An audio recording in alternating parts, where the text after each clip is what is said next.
5-0, and we saw them in that situation last game, and we know how that panned out. Oh yeah, absolutely. And this is worst case basically, because you know this can swing into your favor somehow. Well, because this map is an interesting one. If you're assuming that their job is actually very difficult, and you're going into an inferno, because you have to analyze. It's not like with Battlefield, and this is the thing. It's the same thing with StarCraft. Like, you can rotate, you know the builds, and there are a few people like Gumiho, let's say, that go crazy on builds, but you have sort of known transitions, and you can play the first bit, and then in mid-game you can transition into something else if you still have the time, and then the late game where it can really get hairy and dicey. In CS, every single round has its thing, and a few kills here and there would matter depending on the situation. With Battlefield, you only have a strat for attacking a flag, and that might not work. You have a few places that you can talk about map-wise, but that's the same for all other games. And the only thing that you have is a breakout, and then learning the respawns for Domination at least. You have the breakout, learning the spawns, and then controlling the spawns by getting X and Y flags. And that's it. There's like almost no strategy in Domination. Whereas in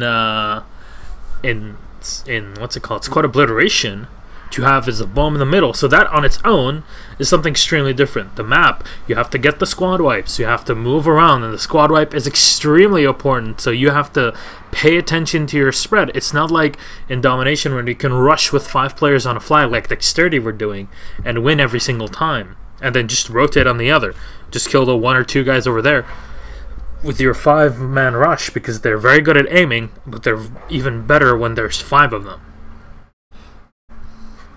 Much better. That's the issue with Battlefield, and that's why we have Squad Obliteration, because it actually adds something. Like at ESL 1 at Gamescom, this is what we're gonna have to do if I actually go there to cast. But like Alex, Brett, hopefully what they're gonna have to do, like casters gonna have to, or explain these tactics. It's not gonna be like, oh, they rushed onto this flag, oh, they got this flag. It's so boring. There's nothing in that. Okay, you got the frags and the clutch moments, but realistically, you still have 100 tickets left, so 100 respawns basically. So it doesn't really matter too much now, does it?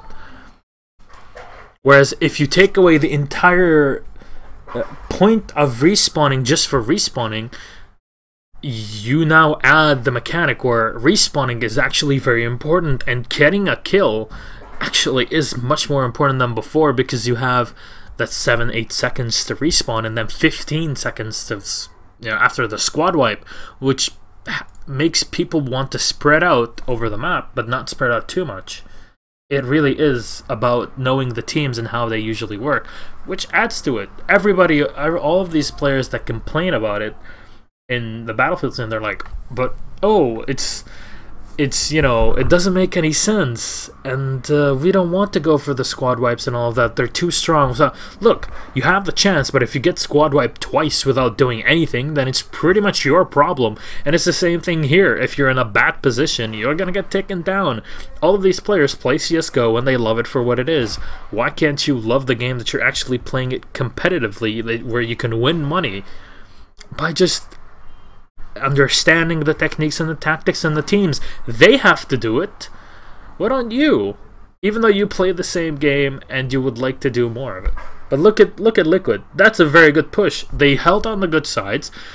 They rushed them. They went around the map, and they were able to close it on A site. Now Get Right is on his own. It's a 2v1, but they've already planted the bomb. He's going for a retake. There you go. Gets the shot. That's where aim matters.